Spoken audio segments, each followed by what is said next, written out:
বাংলাদেশ থেকে নির্যাতিত হয়ে আসা সংখ্যালঘু সম্প্রদায় নাগরিকদের নাগরিকত্ব দেয়া হবে বলে জানিয়েছেন ভারতের কেন্দ্রীয় স্বরাষ্ট্রমন্ত্রী অমিত শাহ। বলেছেন, অনুপ্রবেশকারীদের হাত থেকে বাংলাকে মুক্ত করতে এখানে সংশোধিত নাগরিকত্ব আইন কার্যকর করা জরুরি। আর এই বাংলায় অনুপ্রবেশকারীদের রুখতে পারে একমাত্র বিজেপি। ভারতের লোকসভা নির্বাচনের প্রচারে মঙ্গলবার পশ্চিমবঙ্গের উত্তর দিনাজপুরের রায়গঞ্জের করণদিঘিতে নির্বাচনী জনসভায় এসব কথা বলেন অমিত শাহ।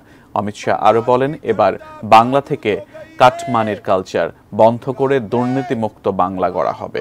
সন্দেশখালির ঘটনার বিচার হবে, সিএএ কার্যকর হবে। সিএএ ও এনআরসি বন্ধ করতে পারবে না মমতা ব্যানার্জি। मगर मेरी इच्छा है